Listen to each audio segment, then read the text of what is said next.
people say stuff like this, right? Yeah. Like you're selling your body, yet so many women or men or whatever, you're posting everything on Instagram, like, Yes. Well, sexual content or sexualized content, a guy with his shirt off, a girl, like whatever. It's all the same. It's sex appeal.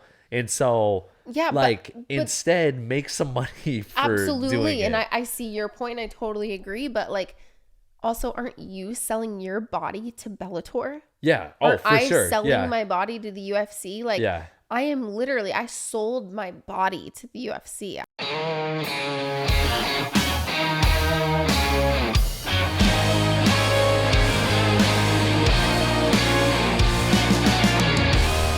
We're live. What a freaking day. We had a lot going on today. What a day. And it wasn't Yeah. even supposed to be that nuts.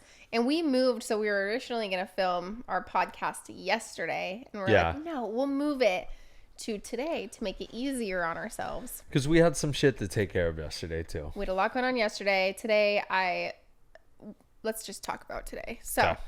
I was filming for TMZ. I got Yeah. a call.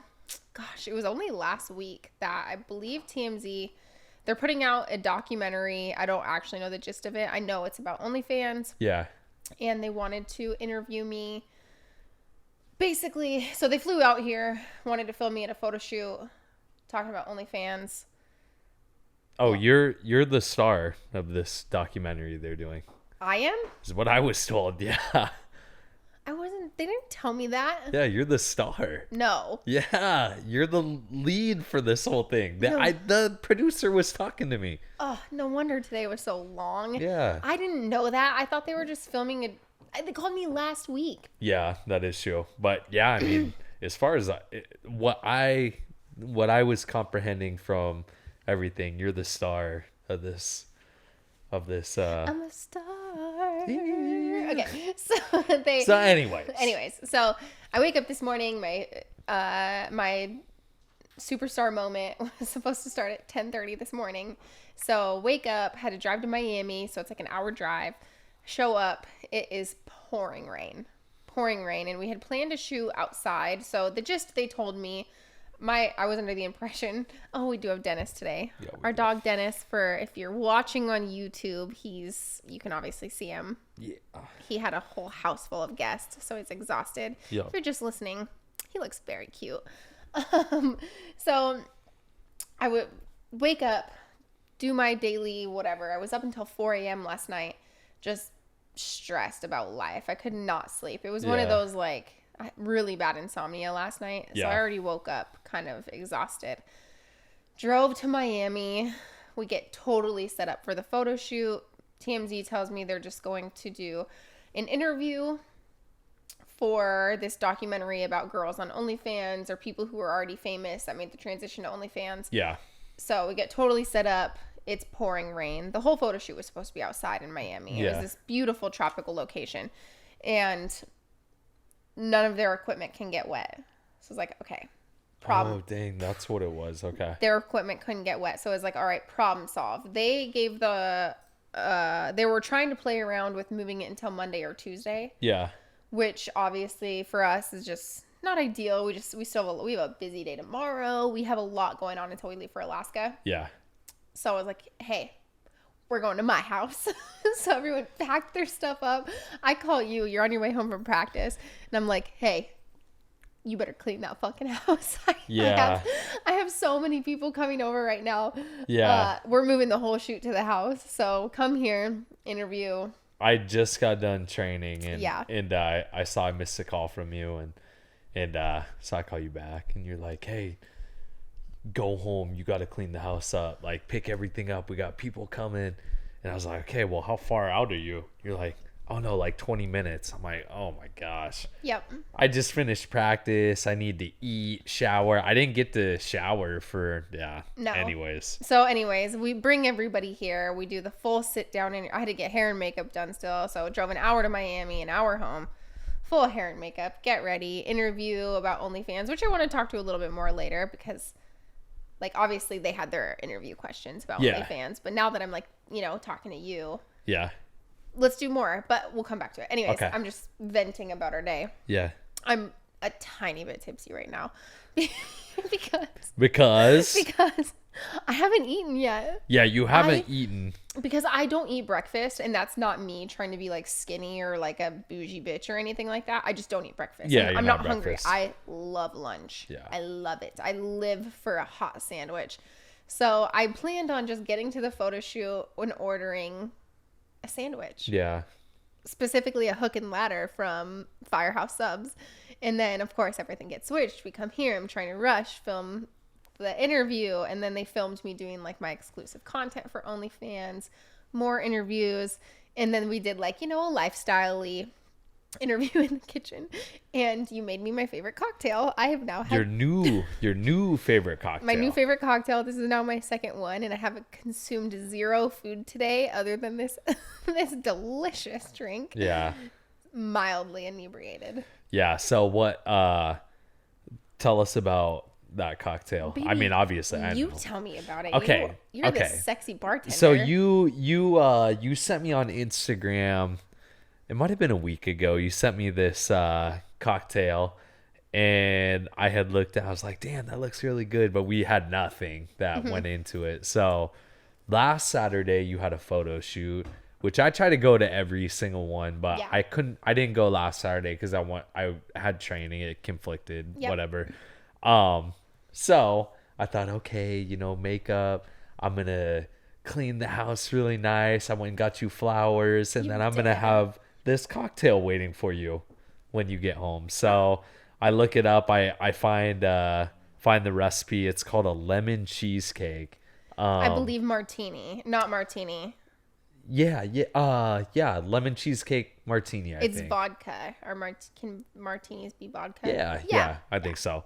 Anyways, how good is it? Anyways, I'm like in love with it. Yeah, I've made that's like the Absolutely in 15th one I've made since Since Saturday. And if anybody you watching on YouTube can see, I am in full glam right now. This is Yeah. way more makeup than I wear on the daily, but I had a photo shoot, so it's a lot. Yeah. I feel super hot, but So, anyways, had a busy day. We're good. We're here now. we're here. They literally filmed B-roll of us starting this podcast. Yeah. So we were with them since 10 this morning. It is now 5:45 to put that in perspective. Yeah. Filmed B-roll. Now they you know, went and fucked off out of the house and we're filming our podcast. Yeah. So here we are. All right.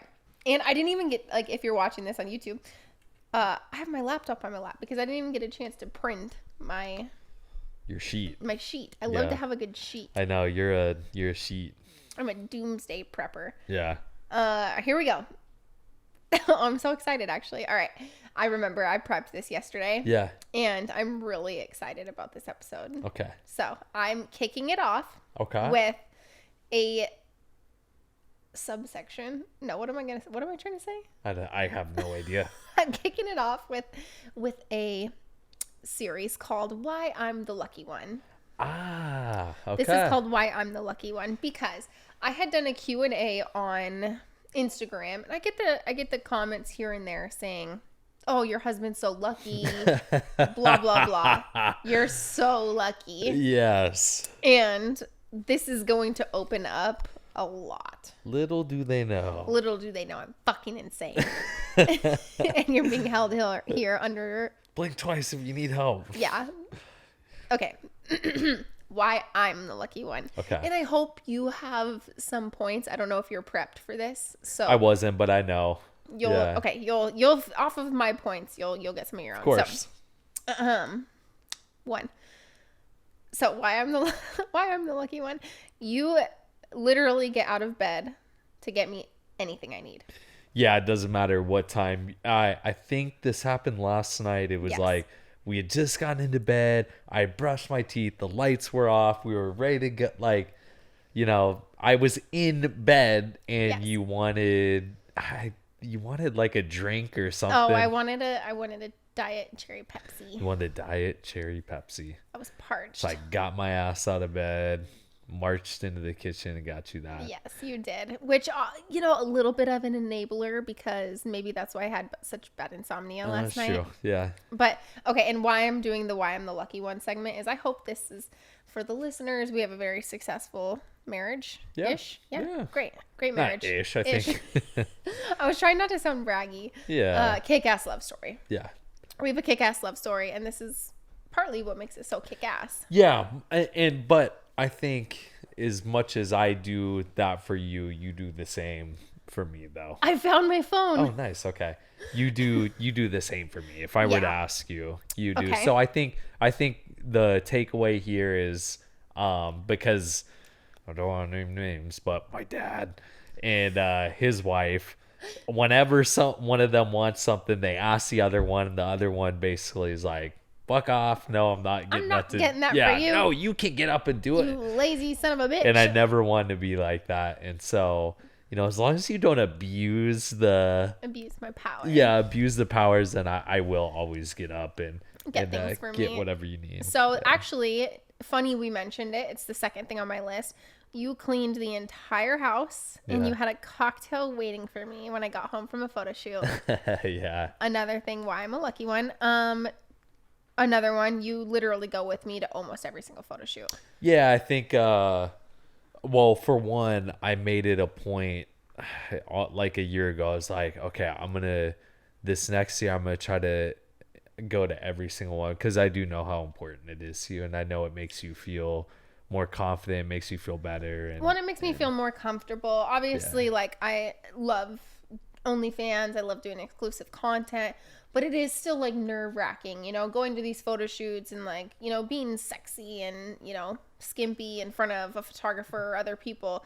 Obviously, we love our photographer and our whole team now. We have an amazing team. Yeah. But just having my husband there just makes me feel more comfortable and more confident that, one, it shows me that you support me. Yeah. And I just feel... You also like it when I hop in every once in a while. And you make me feel so sexy. Yeah. But I think... to like dovetail off on all this, I think obviously when you started off the exclusive content and all this, we took a lot of time to think and decide whether or not you were going to do this. And decide what the line was. Like, I'll do all these things, but I won't do, like, where that line was. And having you there for, like, to encourage me, where it's like, I'll be at a photo shoot and I'm like, oh, should I do that? Does that cross the line? And then, do I look good doing this? And I'll just see your face and you'll be like smiling at me and you'll be like, oh yeah, do it. And you'll like encourage me, and I'll like take my shirt off and like all these, sexy little things. You make me feel more sexy and more confident. But all of that, it's all because you, the way you make me feel as well, and the things like I'll never get jealous, like, because you never give me a reason to be jealous and everything. So if you guys want to know more when the TMZ, when this documentary comes out, you guys will learn. We shared a lot about the lifestyle between us as OnlyFans creators, and we'll talk a little bit more. I do want to come back to it, but another point of why I'm the lucky one is, this is a big one for me. Okay. And this is a thing that you do that I think husbands, boyfriends should pay attention to. Yeah. When I say that I need to leave, you make it happen with no hesitation. So if we're out getting drinks. Oh, yes. Yeah. I gotcha. So we were out this weekend, and I don't even think I said anything. Maybe you just sensed it. You were like, hey, do you want to go home? I'm like, yeah, I want to go home. Yeah, and you're like, done. Yeah. You go outside, get the Uber. I'm going to pay. I'll meet you outside. It's no hesitation. You don't ask me why I want to leave, if something's wrong. Yeah. If I'm uncomfortable. It's if I mention like, hey, can we go home? Or, hey, do you think it'd be okay if we go home? You're done. Yeah. No question. Doesn't matter who we're with. If it's your friends, if it's anybody. Yeah. You make sure it's like, all right, my wife needs to go home. It's time to go home. Yeah. I mean, because I know the feeling for I know when I like want to be home and I can't be home. So that's for one. For two, I prefer to be home anyway. So it's like, okay, well, she wants to go home. And then for free, I mean, or 3, that's that's our duty is man, and being a significant other, or not even just as man, but being a significant other to somebody is, we take care of their needs, and I know you need to be home, and there's typically a reason you need to be home. Yeah. Whether you've just feel like being home, if you've had maybe 1 or 2 too many drinks, or if you're uncomfortable, and so it's time to go. Yeah, that's a good one. Okay, so this is going to be more of what? why you're the lucky one, because I'm like trying to think of things right now, but you kind of put me on the spot. That's okay, because I have more. Okay, but I didn't prep you for this because we had a really busy day, and that's okay. This is a good lesson. We have a lot of male listeners. They're going to learn. Come on, keep stroking me. I'm liking this. I'm going to stroke you because here comes another one.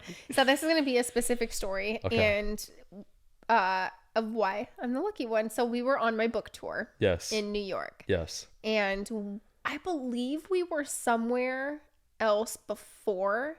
So this was a long trip. Yes. I don't remember where we came from, but we ended up in New York for my book tour.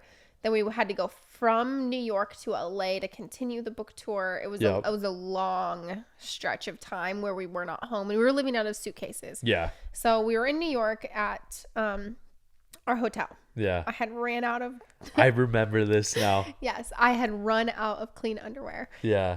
And the laundry service we had missed. So you have to put it at your front door by like 8 a.m. and then it comes later that afternoon. And that shit is expensive. It's literally like $10 to wash one pair of underwear. It's crazy. It's ridiculous. Yeah. So instead of paying a ridiculous amount of money to get some of my clothes cleaned, or like, trying to rush it or whatever. Yeah. You walked to the convenience store, bought laundry soap, brought it back to the hotel, and you hand washed all of my clothes in the bathtub. Yep. And then you hung them all to dry, and you made sure everything was perfectly dry and pressed and clean, so I could continue on my book tour with clean clothes. I remember this. You did that? We brought my mom on the tour. And I think your mom helped you. Yeah. Nah, she might have. I don't remember. But I do remember doing all this. You did all of that for me to make sure that I had clean clothes for the book tour. And it was really special because we were not engaged yet. No, I don't believe so. We were just dating. We were fairly new in our relationship. And what a traumatic thing for like a new boyfriend to go through, because not only were you on my first like a book tour with me in New York City, it was a book tour about the Me Too movement, which is very traumatic and some very terrible stuff I went through in my past, some dark stuff. But for like a brand new boyfriend to support me through all of that and make sure I had clean clothes is special. Yeah. I'm a good shit. You're a good one. Okay, let's continue on. I have more. Okay. Why I'm the lucky one. You do all the laundry. I do. I am the laundry doer in the household. And maybe it started from that book tour. But... Well, I know how much you despise doing the laundry. And, for me, it's like, I watch some funny shit. Like, I like watching, I watch my card breaks. I enjoy doing that. So I can you saw me yesterday. I just put my headphones on. Yeah, you put headphones on and you watch card breaks. Yeah, just funny stuff. And you watch streamers playing Call of Duty. Yeah. Shout out Rexzilla he's go follow him on Facebook. If you're into gaming, he's a good dude. Yeah. But you know how much I despise doing laundry. Oh, you hate it. I would rather scrub 100 toilets than fold a load of laundry. It's just not my thing. So I put whatever I'm watching on, put my head down and work, and usually we let it stack up. So I'm sure like most everybody, it takes like 2 hours to get all of it done. It takes quite a bit of time. Yeah. Okay, so this is going to open up a really big point. Okay. And I think we could deep dive into this. Okay. But it's an additional point on why I'm the lucky one. You never noticed, or you never made me think you noticed how much weight I gained. Oh. So there was recently, actually, we were living in an Airbnb. Yeah. We were going through a lot. I mean, we could talk about all the terrible stuff we had going on in our lives, but the point being, I gained a lot of weight. I gained a lot of weight. Yeah. And you never even made me I almost didn't even notice because you never acted like I was different. Yeah. Well, cuz truly, I mean, I didn't really notice but until you just told me like what your weight was. I would have had no idea. So you always were like very sexually attracted to me. Like our sex life didn't change at all. You were still just the same. Like nothing changed, and you didn't make me realize. Like not that you didn't make me realize. You never made me feel bad. Yeah. At all about how much weight I gained, and I think it's an interesting point. To speak on. I definitely recently had gained a lot of weight, which happens for females, and especially I was supposed to have my bare knuckle boxing match. I cut all the weight. I made 126. The fight ended up not happening. Yeah. Dennis, go back to sleep. So the fight ended up not happening. I came back. I was super depressed afterwards. We were going through, one, renovating our house, but two, a contractor taking advantage of us and stealing a ton of money. Yeah. A ton of materials. We got taken advantage of by a contractor. Yep. So it took us 2 years or more to get our house built. We were living in an Airbnb. It just had very little motivation, going through a massive lawsuit, trying to recoup something from the contractor, which we still have not. No. It was just a lot. And then, gosh, stuff going on in my personal life. Yeah. Yeah. My parents getting divorced. I don't know. Yeah. No, you definitely. And but to your point. Yeah. So to my point, which, I had no idea. I don't even think I realized how much weight I gained. I just had lack of motivation. I had so much going on. And it wasn't until we were at the PFL. Yeah. And I got asked to be on that podcast, the Only Stands podcast. Yeah. And going and looking back at the footage after they put it out, where I truly could see, I was like, oh shit, I gained some weight. I got big. And of course, social media loves to point it out. I had a lot of people talking shit about me. Yeah, but I mean that it's tough because that stuff happens all the time. Like people say shit all the time anyway. So it's like, it's one of those things. And comparisons is so hard. I think one for women, but two for women professional fighters, because when I weigh in for fights, that's when I'm taking the most pictures. That's when I fight at 125 pounds. Yeah. Taking all the pictures, doing photo shoots, doing, my weigh-ins. It's where I'm doing all my interviews is when I'm at my very, very leanest. So I feel like that's the public's image of me is this very small person, this small professional fighter. Yep. So what they don't realize, it's like, okay, I'm about to be 30 years old. I'm going through body changes. And no, I don't live at 125 pounds. My body weight fluctuates. And it took, I was out of training for a while, and I don't know, I was just happy, I guess, people. Like, of course we had, a lot of stress going on in our lives, but I was living life with you and, taking some time off, and I enjoy eating. I love eating. Yeah.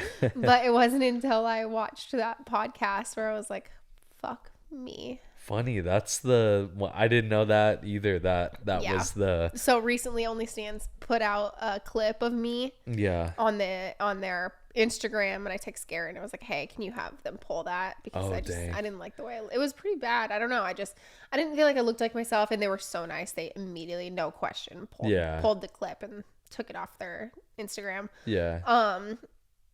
I can see my face has changed. Oh, 100%. I mean, it doesn't take me long. And I think for me, I was talking to my mom about this. I am so goal oriented. Yeah. I have to have a goal. I have to. Yeah. Otherwise, it's like I just have no motivation. I don't just and I know that's not necessarily healthy for me to not have the willpower to work out for just my health. Yeah. Like I have to have a goal.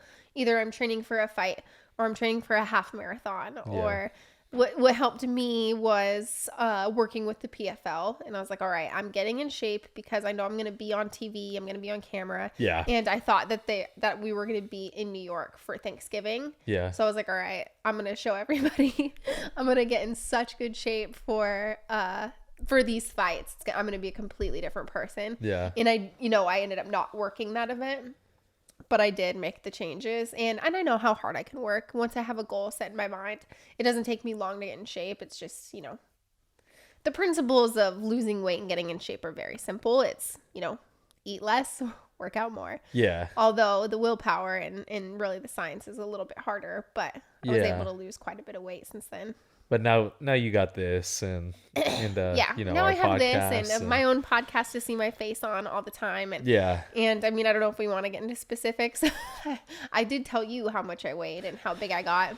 Yeah, which to anyone it might not seem like that big of a deal, but our entire relationship, I always, even like you getting ready for a fight, like you'll get on the scale and you won't let me see. Oh, I have. And I'm like, babe, you're fighting in 2 weeks. Let me see what you're gonna weigh. If I'm gonna be in your corner and like help you, let me see what you weigh. But that's that's a female thing. I truly have a phobia of the scale. Yeah. Like when I go to the doctor's office, I don't let them weigh me. Like, well, it's not just a female, because one of my best friends in college, he was a wrestler in the off season. He would refuse to get to the point where I would like body lock him and get on like the airport scales just to see, because I knew what I weighed. And I truly have a phobia of the scale. It is deep in me. I have PTSD. I don't know what it is, but it's like a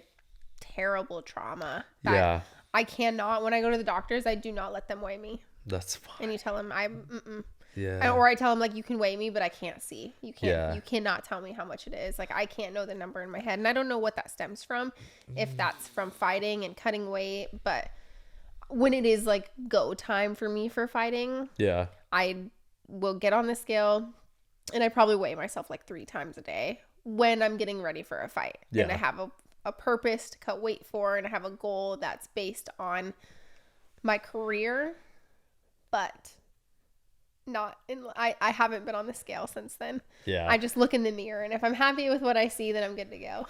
So a hard question, are you gonna reveal what you weighed? No, I'm not going to. Okay, that's fair. I chickened out. That's fair. When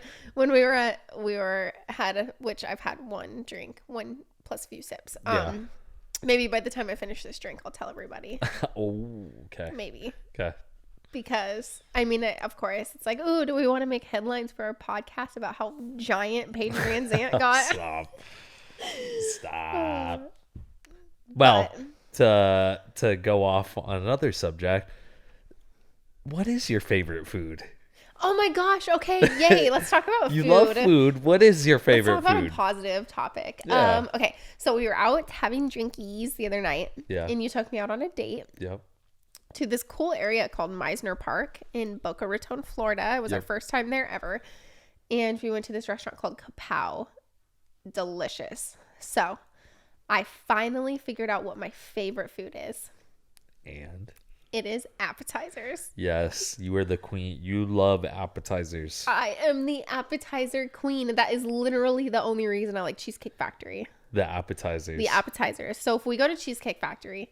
Which, by the way, I'm not a giant fan of Cheesecake Factory. No, I will say they've changed. Yeah. It's a little bit along the lines of like freezer food now. Yeah. Which I'm super bummed out about. Cheesecake Factory's changed.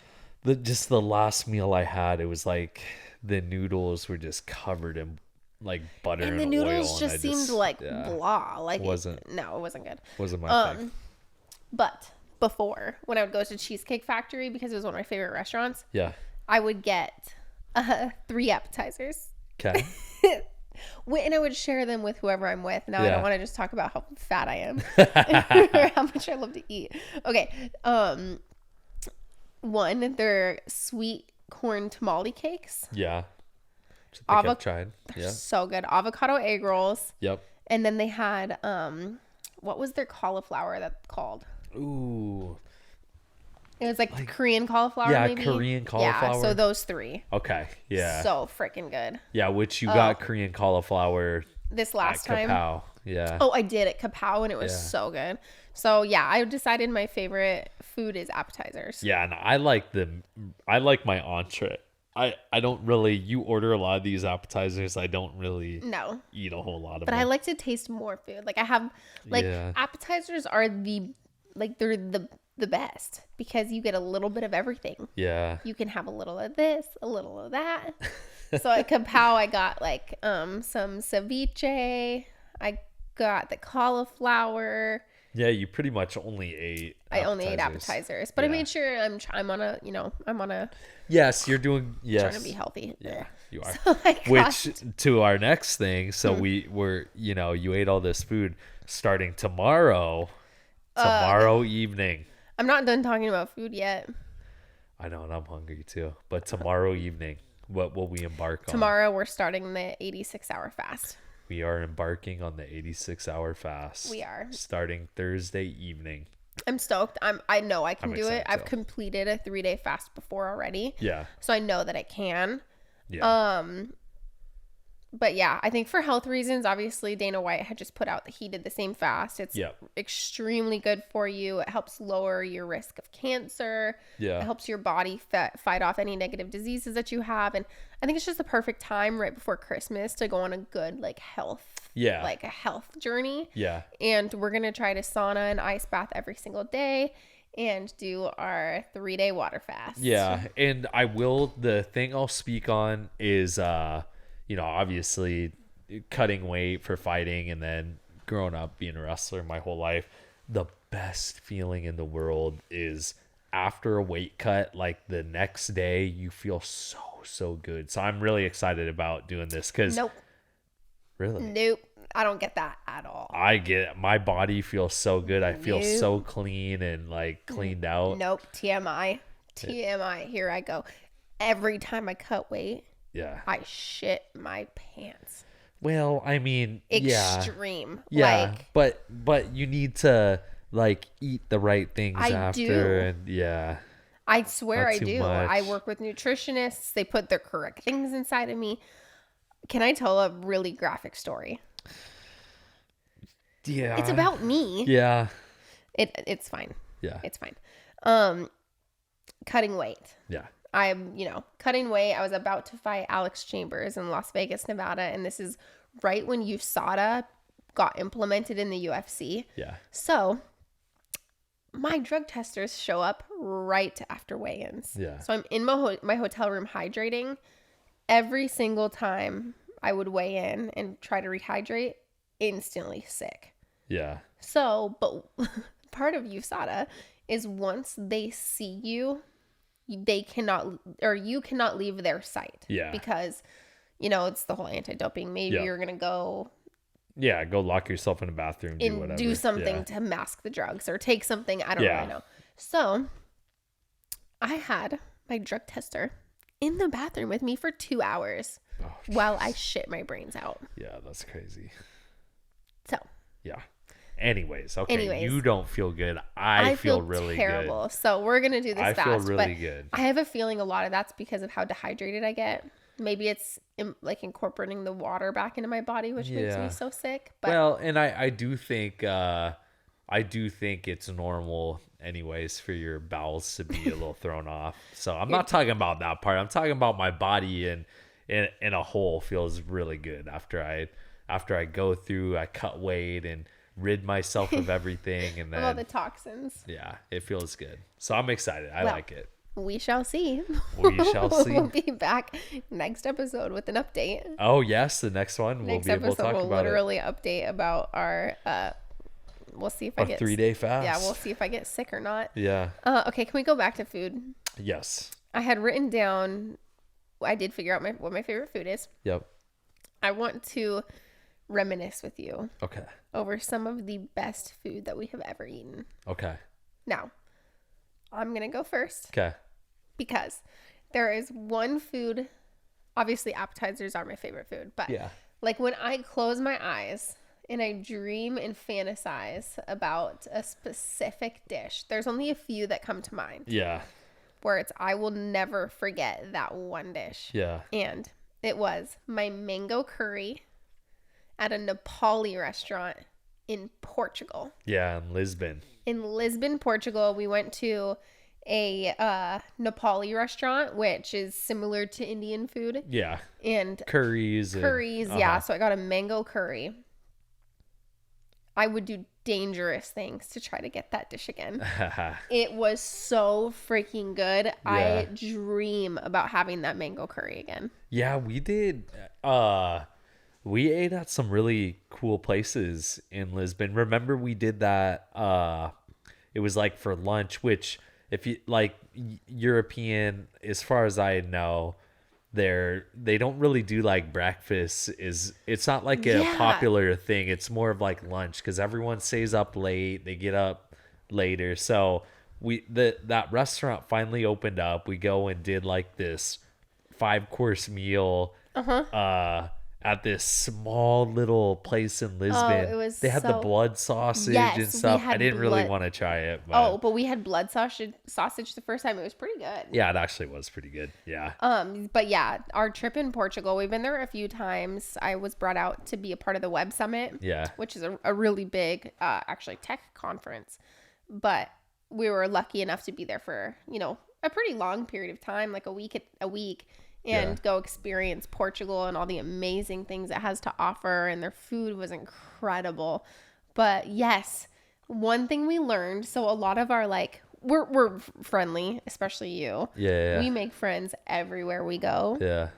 So we went to, sorry, Dennis is growling. So we went to we were in our hotel restaurant, maybe getting some drinks. Yeah. And the server there invited us to go clubbing with him. Oh, I forgot about that. And we were like, oh, awesome. Yeah, let us know what's the club called, and told us the name. And he's like, yeah. And I was like, okay, cool. What time should we meet you there? And he's like, well, clubs don't really get started until 2. So you could meet me there around 2 o'clock, 2 in the morning. Yeah. 2 a.m. Yeah, but that's kind of a Miami thing too. Like a lot of the clubs and stuff in Miami do the same thing. No, you're right, actually, because we went out to a club. Yes. And they were like, hey, it's club.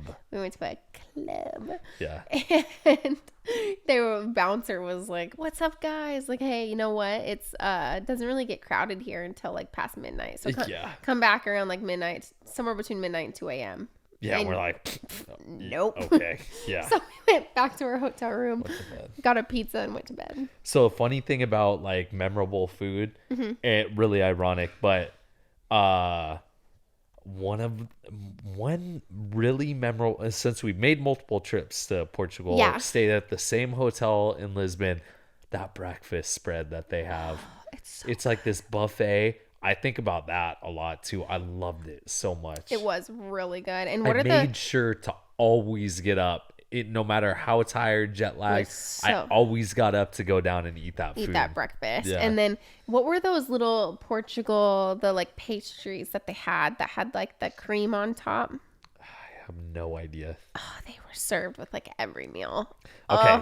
So next memorable dish. Yeah. So my next memorable dish that I wanted to talk about, which is going to be really bittersweet. No, it's going to be bitter. Makuni's.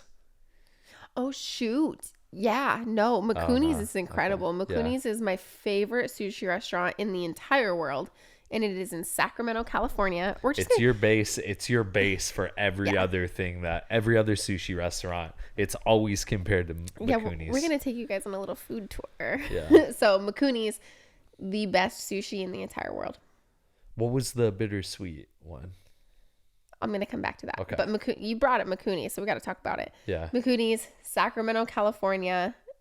I compare every other sushi restaurant I go to Makuni's. Yeah. It is so good. Okay, bittersweet. Keen Cow. In Ninilchik, Keen Cow. The town my husband is from. The village. The village my husband is from. Basically born and raised. A big reason we love to go back to Ninilchik is because we can get Thai food every single day. And their Thai food is so good. Yeah. Their cow soy, and they have cow soy, which is hard for me to find anywhere in Florida. They also have their tom kha. Their tom kha soup's awesome. Ridiculous. But you say it. I can't even say it. They're closing down. And they're moving back to Thailand. Yeah, they're moving to Thailand. Just to break my heart. I know, it's a bummer because we really do. But it's been over a year since we've been in an El Chick? It's been over a year, yeah. It has not. It's been like a year and a half. Isn't that weird? That's why they're going back to Thailand, is because we weren't there enough to give them business. Yeah, because the last time we went to Alaska was last Christmas, and we spent it all in Anchorage. We never went. No way. Yeah. So we're the reason. We're the reason King Cow's closing. It sucks. Well, because we weren't there enough to give them our money. Yeah. Well. Okay. One more food tour. I don't know. I love Thai food. I know you do. My other restaurant that I would implore people to go to is called Thai Spice, and it is in Reno, Nevada. Thai Spice? Is that, are you sure? Oh, no. That's, Thai Spice is here in Florida. Here in Florida. Thai chili. Thai chili. Yeah. Thai chili is where I first ever got my taste for Thai food. Yeah. It is ridiculous good. Their yellow curry is incredible. Yeah. And I dream, it's like one of those nostalgic things because that's where I truly went to Thai food like the first time ever. Yeah. And then like created my like obsession with Thai food. Yeah. Thai chili. Okay. Thai chili in Reno, Nevada. Yeah. Gosh, I'm trying to think of like, I'm trying to think of like some really memorable. We've ate a lot of awesome places. Well, we've traveled the world eating incredible food. The other thing that I want to talk about is we love Florida. Yeah. Obviously. Yeah. But we recently were living in Portland, Oregon. Yeah. And one thing you can definitely say about Portland is that its food scene is incredible. The food there. Yeah. The food trucks in particular, like, I don't know what it is about like our area here, or maybe it's Portland is unique. Food trucks everywhere. Yeah. They have food truck like markets, and that would do so well here in Florida. I know. Because it's so sunny and nice here, but they had food truck parks where there'd be 30, 50, 100 food trucks all in one area. Yeah. And you could get the most incredible food. And I was actually just talking to my photographer, Alex, about, oh my gosh, and my makeup artist's husband. Oh, yes. About the food trucks, but there was incredible Ukrainian food. Yes. And the pierogies and goulash, just like, I just feel like the food culture was almost a tiny bit better in Portland. Yeah. I think if we went to Miami, I think we'd find a lot more. But we just don't venture off. No, we don't venture out of this area very often. So that was my little food tour I wanted to take everybody on. Okay. Those are my iconic foods. I just, maybe when I was typing up our... You were thinking food. I was hungry. I'm hungry right now. I'm starving. Okay, so I kind of wanted to go back to... I have two other sections. Maybe we won't get to them today. One of them was called Confessions, where I wanted to tell you some of my confessions, the naughty little things that I do around the house that you don't know about, or just naughty little things that I do, and I hide them from you. Oh boy, they're naughty.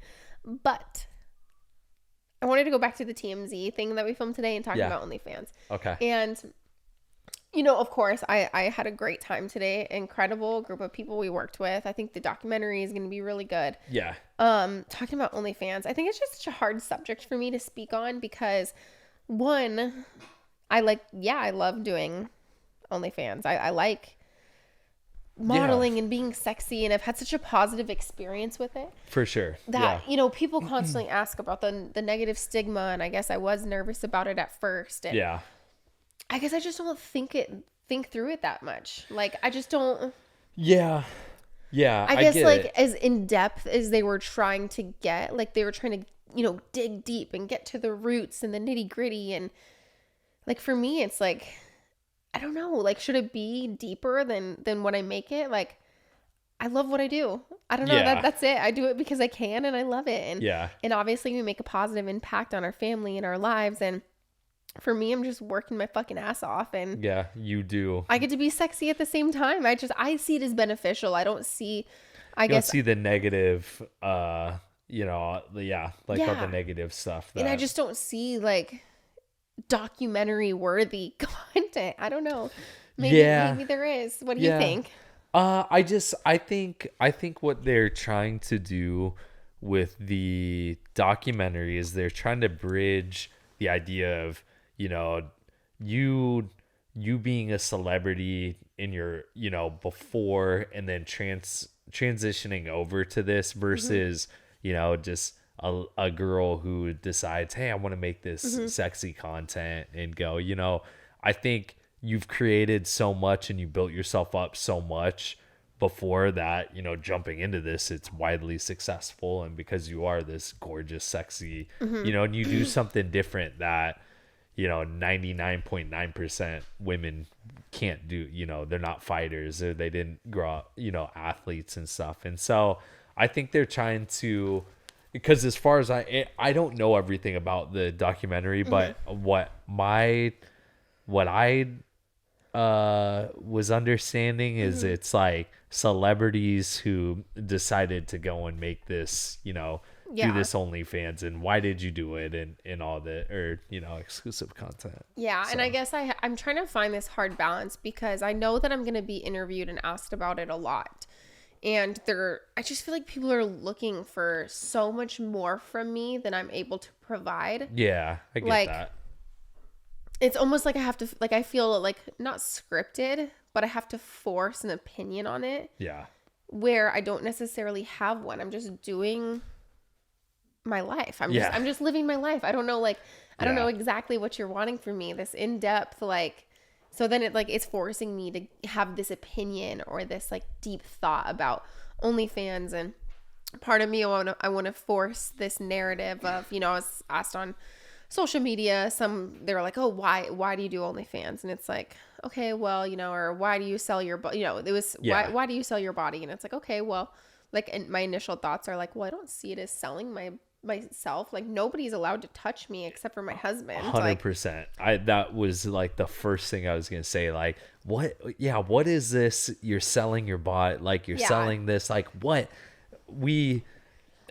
what drives me kind of crazy is like people say stuff like this, right? Yeah. Like, you're selling your body, yet so many women or men or whatever, you're posting everything on Instagram, like, sexual content or sexualized content, a guy with his shirt off, a girl, like, whatever. It's all the same. It's sex appeal. And so but instead make some money for doing it. And I see your point. I totally agree. But like, also, aren't you selling your body to Bellator? Yeah. Aren't for sure. I selling my body to the UFC? Like, I sold my body to the UFC. I got broken bones, my face cut up. I got like injured, probably concussions. I got a broken nose, my arm broken 4 times.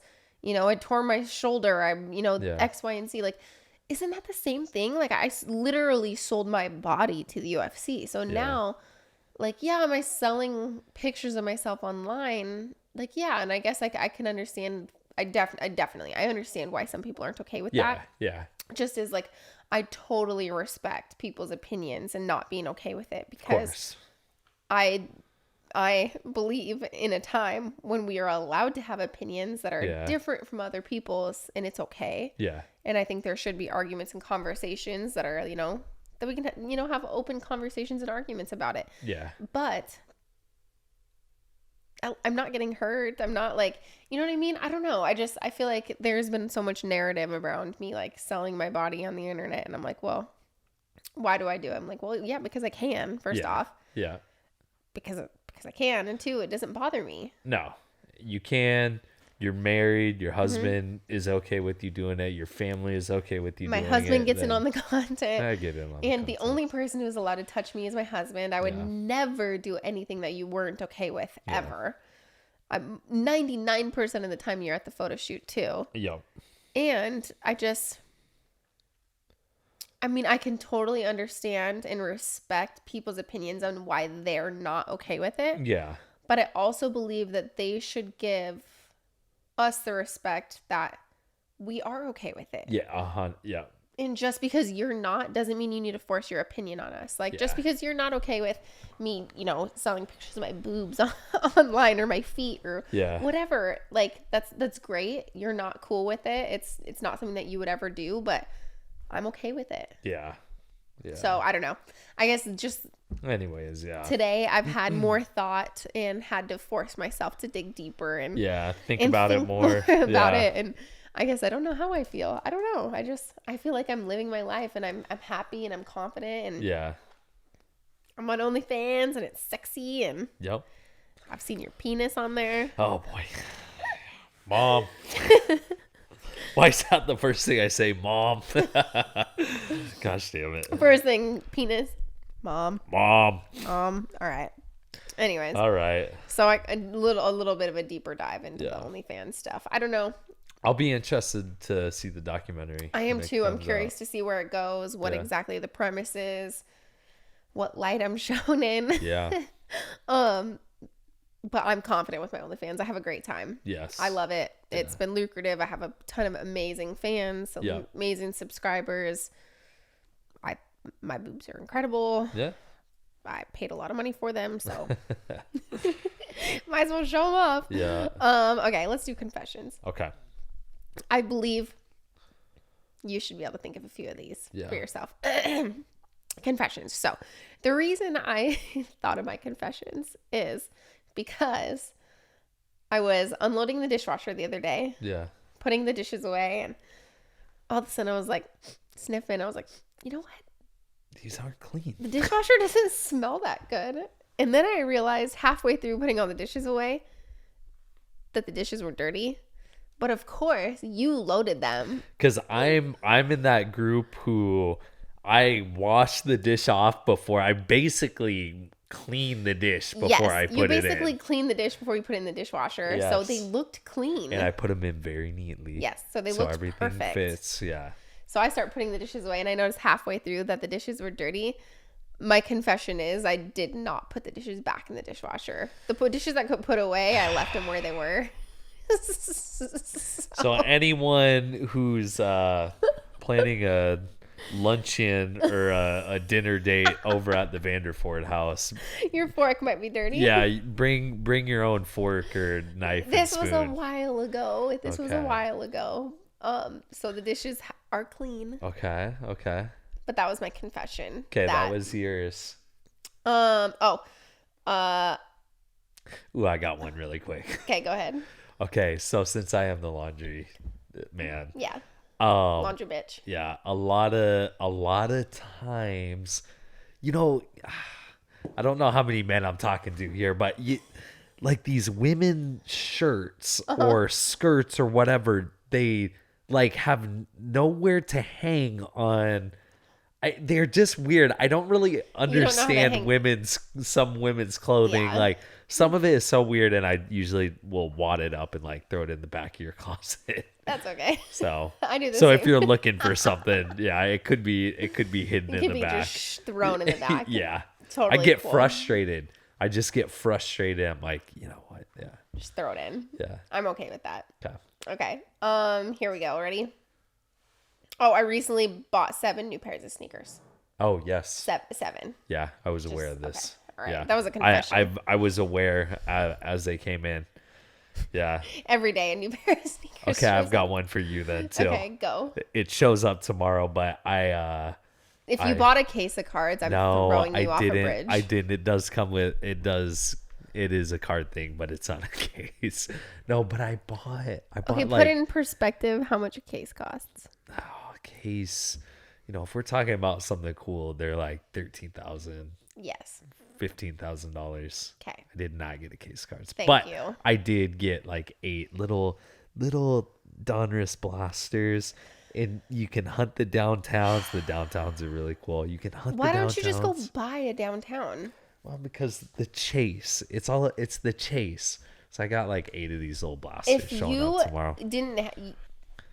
You could literally be a gambling addict. Yeah. You could just go buy. They were like $20 a piece. So how many did you buy? 8, 160, probably $200 plus. Okay, shipping. That's not bad. Yeah, that's fine. Yeah, nothing. I'm crazy. used to you dropping like $3,000 every time we go to the card shop. Yeah, nothing crazy. Okay. That's fine. So that was my confession to you. That's a great confession. When it shows up tomorrow, you know. Okay. Sometimes I eat and cook expired food for you. Oh, I hate that so much. If the date is like, close. What are we talking about? Like meat?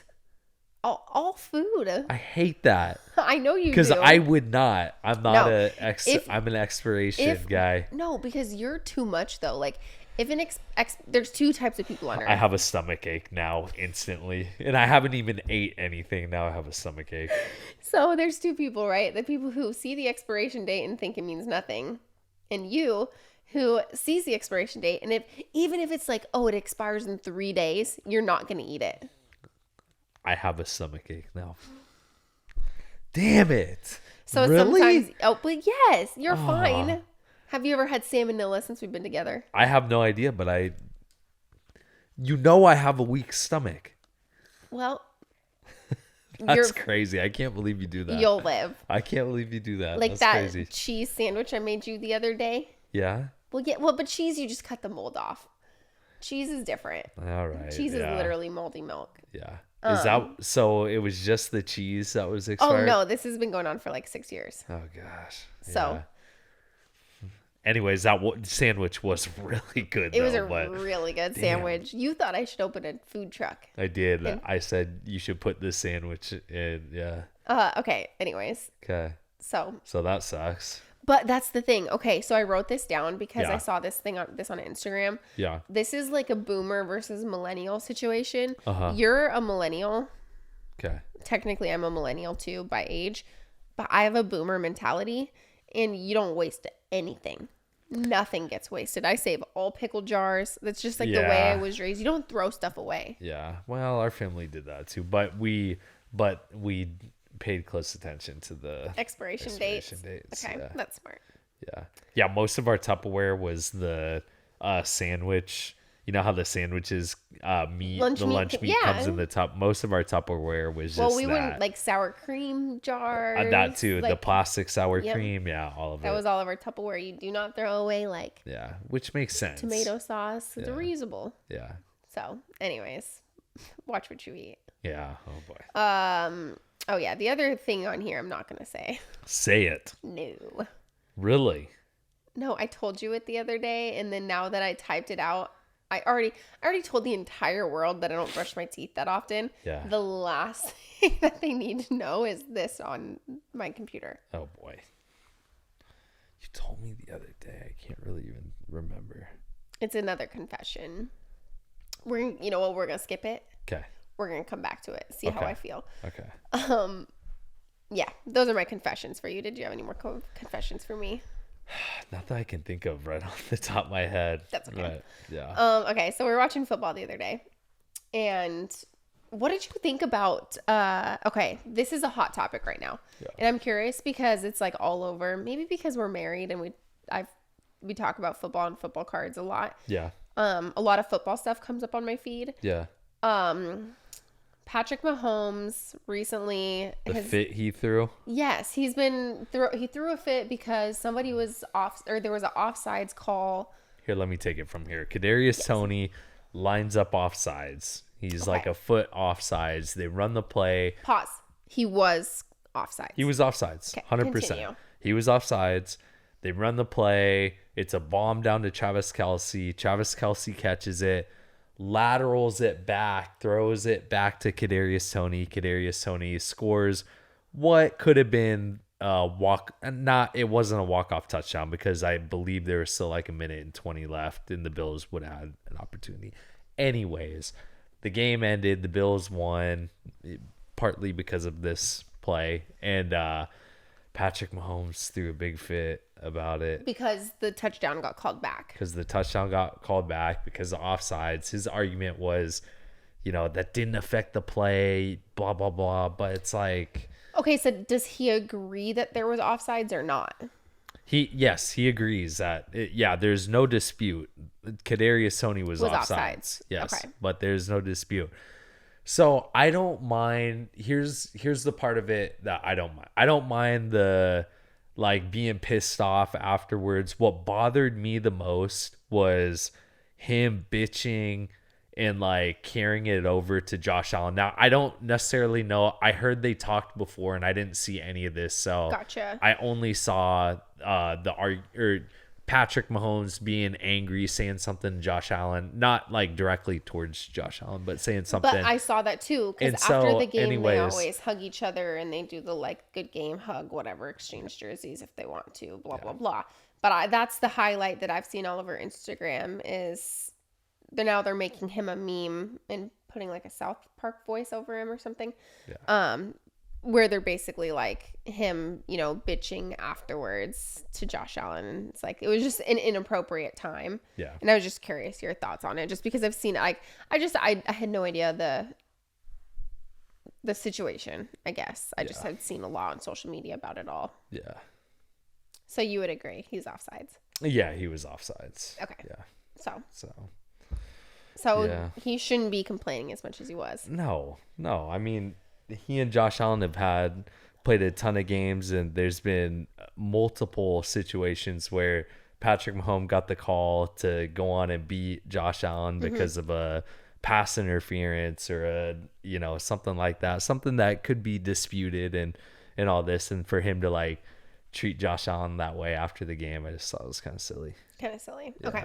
I have a few questions for you. Okay. These are football questions. Okay. And I thought it'd be fun because I assume a lot of our listeners are football fans too. Okay. So, what is the hardest position in football to play? The reason I ask this, I have a premise. I was watching football with you, and I was like, you know what? Being a snapper seems so easy. Yeah, I think because you just throw it between your legs back to the quarterback, right? Yeah, but I mean, there's a lot. I think there's a lot that goes on too. You gotta know the play or the snap count. You gotta, you have to have. Yeah, there's more. To me, if someone were to ask me what I felt like would be the hardest position to play outside of being the quarterback, I'd say the cornerback, the guy who guards the receivers and stuff. Okay. Because I think that the receivers are allowed to get away with a little more, and I just think playing cornerback would be the hardest position. Okay. All right. What do you believe? And this is coming from me, who I am a football fan, but I'm an uneducated football fan, so I don't necessarily know all of the details that goes on to play a football one play. You know what I mean? I don't really understand everything that goes on. Yeah. What is the most dangerous position? We talked a little bit on one of our podcasts about how we felt that football was more dangerous than fighting. Yeah. What is the most dangerous position? The highest risk for injury? I would say anything on special teams. Well, maybe not so much anymore because they've manipulated the rule set a little bit to try to make it a little more safe. But gosh, the most dangerous position. Ooh. Would it be a receiver? Because we see a lot. Obviously, it's very dangerous to have non-contact injuries. That's where you see a lot of the knee tears and etc. But I do feel like they get hit really hard. Yeah.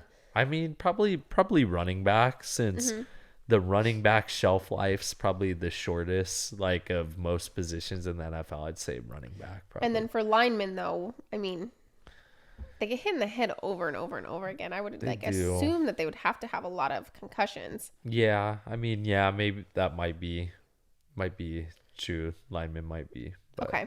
Last question for football.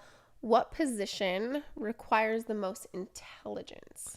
Ooh, I think definitely quarterback. That's what I thought you were going to say too. You I think pretty quarterback. intelligent. So guess I was curious because it's, there's certain sports where it's like, it helps to be smart, but it's not necessarily a requirement. Like, yes. I think in fighting, you can be like you could be like hard work driven. You could be talented. You could have a lot of attributes, but you don't necessarily have to be that intelligent. Like, maybe you do. I mean, I don't know. I think it definitely plays a key role. Yeah. And the best fighters are probably the more, smart fighters. So, whether, you're smart in your sport, you might not be book smart. Thanks, babe. No, I'm not saying you. I'm saying, a fighter, he might not be very book smarter, but he's intelligent. And I think just being smart is knowing what you can do, what you can't do, what you're good at, what you're not good at. And,